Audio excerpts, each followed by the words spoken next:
कितने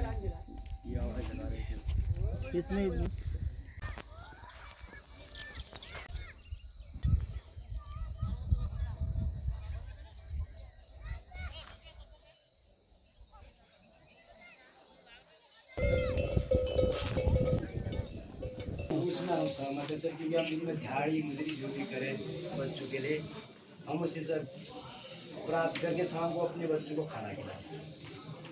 1000 में इनका ये सब बाजार में चाहे 200-300 रुपये कैसे कैसे पैदा कर लेंगे। अब अगर इनको दिगाली चौड़ में अगर एक नाली मिलेगी या रोसाल में एक नाली मिलेगी तो उससे कर क्या काम तो नहीं कर पाएंगे। अब आपका जो गांव में ही है, रिश्तेदारी आपकी वही है, सुख दुख वही है। आज भी आपके काम आए तो गांव वाले ही काम आए, नई जगह में बसेंगे, नई दिक्कतें आएंगी और अच्छा गाँव है। चलो मैं कहता कोई दुर्गम गांव होता, मैं आपसे कहता चलो आप आ जाओ रोड साइड पे आ जाओ, तो कहूँगा अभी आप थोड़ा हिम्मत करिए। तो हिम्मत थोड़ा सा हार गई है, अगर 1-2 साल हिम्मत करोगे पुनः दोबारा बस जाएगा। आप लोग बैठे ना आपको बसाने के लिए। सर हम लोग गाँव में बैठने की बिल्कुल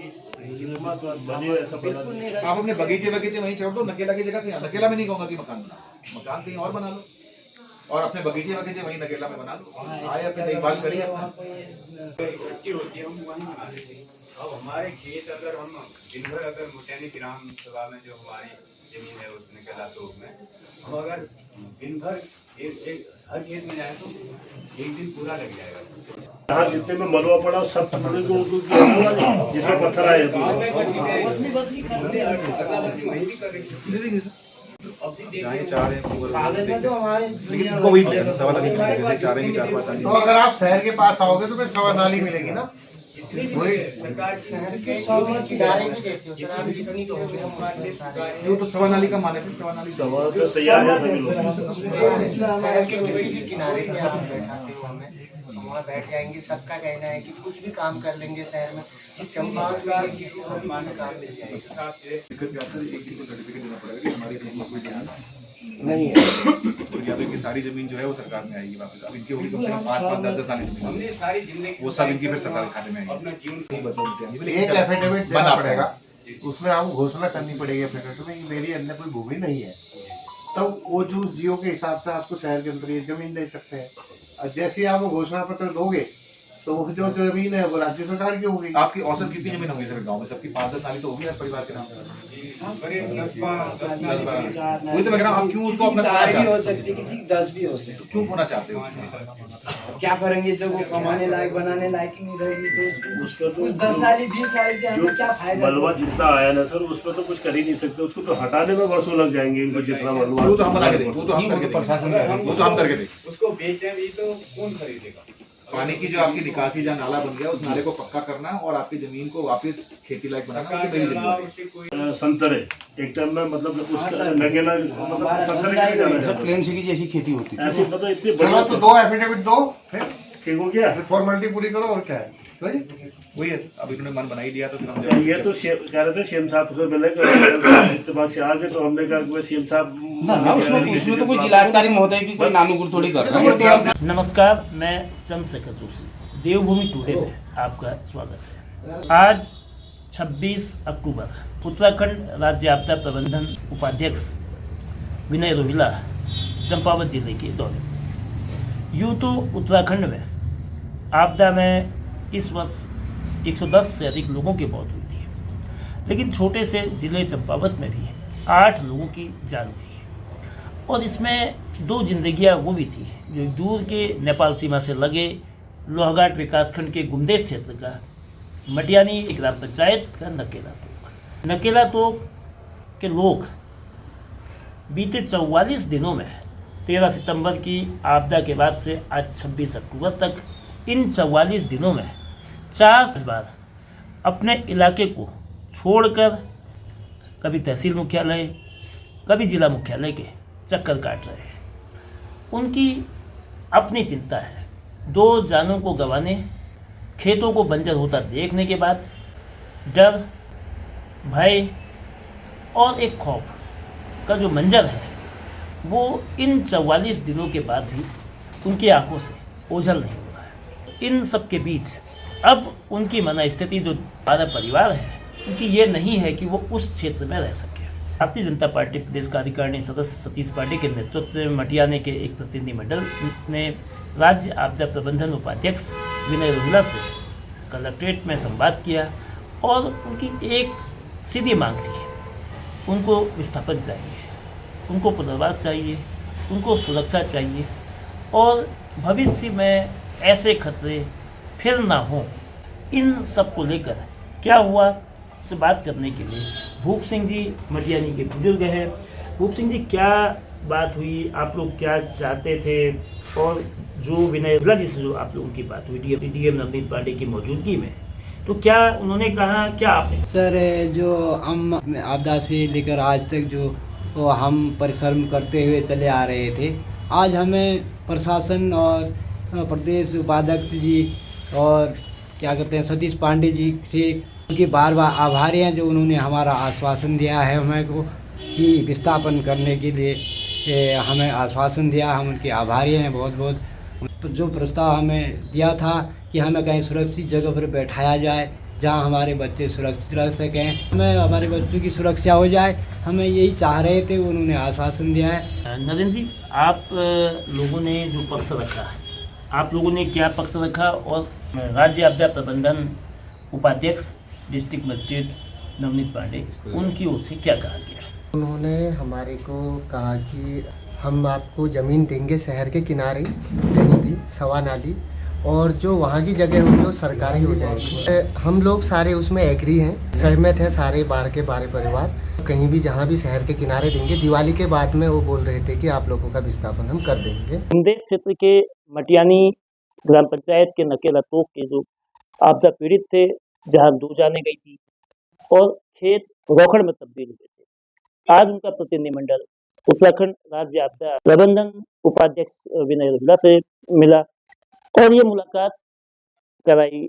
भारतीय जनता पार्टी के प्रदेश कार्यकारिणी सदस्य तो है ही, सामाजिक कार्यकर्ता और गीतांजलि सेवा समिति के अध्यक्ष सतीश चंद्र पांडे ने, और सतीश चंद्र पांडे जी के नेतृत्व में जो संवाद हुआ वो एक सार्थक संवाद था। उस क्षेत्र के लोगों की, जो नेपाल सीमा से लगा इलाका है, ध्रुव इलाका है, भली वहाँ सड़क है, तो उनकी जो विस्थापन की, पुनर्वास की जो चुनौती है, उस दिशा में एक सार्थक पहल आज के संवाद से हुई है।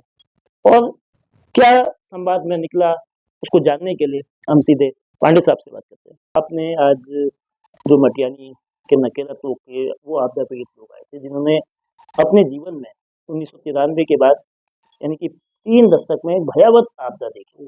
2 जिंदगियां, 10-12-20 परिवार वहाँ रहते थे, 2 जीवन चले गए, खेत रोकड़ में तब्दील हो गए, मकान खंडहर हो गए। तो वो जो दंश है आपदा का, और आज आपदा प्रबंधन उपाध्यक्ष विनय रोहिला खुद आए थे, आपने जिलाधिकारी की मौजूदगी में उनसे डेलीगेशन को मिलाया, तो क्या उसमें निर्णय निकला है? तो जब ये आपदा आई थी, मैं भी तीसरे दिन उस क्षेत्र पर पहुंचा था। तो क्षेत्र की जो स्थिति बड़ी भयानक थी और लोग इतने डरे हुए थे, तो हम उनको समझाने का प्रयास कर रहे थे, लेकिन हमने, क्योंकि उस समय एक ताज़ा जख्म उनके ऊपर लगा था, तो हमने हल्का सा एक उस समय मरहम उनके ऊपर लगाया था और उनको आश्वासन दिया था कि आपकी आवश्यकता के अनुसार, आपकी इच्छाओं के अनुसार इस मामले में हम पहल करेंगे। तो इसी संबंध में अभी 3-4 दिन पहले प्रतिनिधिमंडल मेरे पास आया था। तो क्योंकि मेरा सामाजिक क्षेत्र में होने की वजह से मेरा नैतिक दायित्व भी बनता है, जो वहाँ का दृश्य था इतना डरावना था। मैं भी काफी क्षेत्रों में मैं गया, लेकिन वहाँ ऐसा दृश्य बन चुका था कि वो अंदर से भयभीत थे। उन्होंने कहा कि हमें यहाँ पर कुछ नहीं चाहिए, मतलब जो चीज है, जो हमारे जमीन जायदाद खेत खलिहान सब हम छोड़ के यहाँ पर हमें विस्थापित यहाँ से कर दिया जाए, क्योंकि उसका डर का कारण ये था कि इससे पूर्व भी बड़ी छोटी आपदा आई थी। 1993 में भी वहाँ पर एक आपदा आई थी, तो वो भाई उनको ये लगा कि 1993 के बाद करीबन 33 साल बाद दोबारा ये पुनरावृत्ति इसकी हुई, ये कभी भी पुनरावृत्ति इसकी हो जाएगी। तो अभी उनका अनुरोध ये था कि माननीय मुख्यमंत्री जी से हम देहरादून उनकी मुलाकात करा दें। तो मैंने उनसे वार्ता की, मैंने कहा देखो भाई, आपने अगर वहाँ से विस्थापन होना है तो मन तो आपको बनाना पड़ा और सबको एका होना पड़ा। तो उनकी कल मेरी वार्ता हुई उनसे, उन पर सहमति बनी। तो मैंने आज पूरा जिला प्रशासन का भी उसमें बहुत बड़ा योगदान है, हमारे संगठन का भी बहुत बड़ा योगदान है, उनको बुलाया गया और माननीय हमारे आपदा प्रबंधन के जो उपाध्यक्ष श्रीमान विनय रोहिला जी ने और माननीय जिलाधिकारी महोदय द्वारा सार्थक पहल की गई और उसके सापेक्ष उनको ये व्यवस्था बनाई गई कि हम इस शहर के आसपास उनको विस्थापित करेंगे। और उनकी मांग जो थी वो कहते थे कि अगर हम दिगाली चौड़ या डूंगरा बोरा उस स्थान पर रहेंगे तो हमारा रोजगार का क्या होगा, क्योंकि गांव में रहेंगे तो किसी के पास 5 नाली, किसी के पास 10 नाली, किसी के पास 15 नाली भूमि है, तो थोड़ा सा उसमें अपना आजीविका वे गुजार कर लेते थे। अब उनके पास जहाँ भी विस्थापित होंगे इतनी जमीन तो मिलेगी नहीं, तब उनका तर्क ये था कि भाई हमें ऐसी जगह दे दिया जाए कि जहाँ पर हम मेहनत मजदूरी करके अपने बच्चों का भरण पोषण कर पाए। तो उसी संबंध में माननीय उपाध्यक्ष जी और माननीय जिलाधिकारी महोदय से हमारी वार्ता हुई और वार्ता काफी सार्थक रही और शीघ्र ये उनके द्वारा ये कहा गया कि हम दिवाली बाद इस प्रक्रिया को जो है आगे बढ़ा देंगे। विस्थापन में जो औपचारिकता जो नियम है तो उनको फॉलो करते हुए दिवाली के बाद हम इसमें पुनः पहल करेंगे। जो जमीन उनको मिलेगी, जो विस्थापन उनका होगा, वो लोहागढ़ तहसील में होगा या उन्होंने चंपावत तहसील के फुंगा क्षेत्र के आसपास भी कहीं जमीन देखी है गवर्नमेंट ने, पर कोई अभी आगे क्या बातचीत? ये बंदोबस्त से पहले जो डूंगरा बोरा और वो मटियानी के लोगों को यहाँ पर फुंगर में उनकी पुश्तैनी जमीन थी। अब हुआ क्या कि अब बंदोबस्त हो गया, उसके बाद वे जो भी जितनी भी खाली जमीन पड़ी थी वो राज्य सरकार की हो गई। अब उनका तो मालिकाना हक रहा नहीं, लेकिन सरकार ने आज सरकार के स्वामित्व में जमीन है, तो ये फुंगर वाले पोर्शन पर जहाँ पर भी नियरेस्ट मतलब पूरे जनपद में चंपावत के हिसाब से गए तो फुंगर पर उन पर चर्चा चल रही है कि फुंगर पर उनको विस्थापित कर दिया जाएगा। गुमदेव क्षेत्र राजनीतिक रूप से काफी मजबूत रहा है, न केवल उस क्षेत्र में ब्लॉक प्रमुख को दिए हैं, लोहागढ़ ब्लॉक के अंतर्गत आता है, जिला पंचायत अध्यक्ष भी वहां से रहे हैं और मौजूदा जिला पंचायत उपाध्यक्ष भी हुआ है। लेकिन ग्रामीण मायूस है, अपने राजनीतिक प्रतिनिधियों की जो भूमिका रही इस समय उदासीनता उनकी रही और ऐसे मौके पर उनको सहारा मिला एक सामाजिक कार्यकर्ता जो खुद राजनीति से जुड़े हैं लेकिन गीतांजलि सेवा समिति के अध्यक्ष भी हैं, सामाजिक दायित्वों को पूरा करते हुए उनकी विस्थापन की जो एक सबसे बड़ी समस्या थी वो अपने मिट्टी को छोड़ के आ रहे हैं, अपने बसेरे को छोड़ के आना चाह रहे हैं, वो इसलिए कि वहाँ के जो हालात 13 सितंबर के दिन में 11 बजे जो उन्होंने देखे वो मंजर आज 44 दिन बाद भी उनके जेहन में ज्यों का त्यों है। 2 जिंदगियां ही नहीं गई है, जो जीवित लोग हैं उनमें भी डर का दंश है। वह दिन में ही नहीं, रात में ही नहीं, हर वक्त वह उस भय को जी रहे हैं जो उन्होंने 13 सितंबर को देखा है। आज उनको एक उम्मीद बनी है। सतीश पाटिल साहब ने राज्य आपदा प्रबंधन उपाध्यक्ष और जिलाधिकारी के मौजूदगी में जो संवाद हुआ वो एक सार्थक संवाद रहा। इससे गांव वालों को आपदा के प्रभावित है, उन्हें ये लगता है कि वो इस त्रासदी से, इस खौफनाक मंजर से ऐसी जगह पे विस्थापित होंगे जो उनके न केवल सुरक्षित हो बल्कि भविष्य की संभावनाएं उनके रोजी रोटी को भी देने में मददगार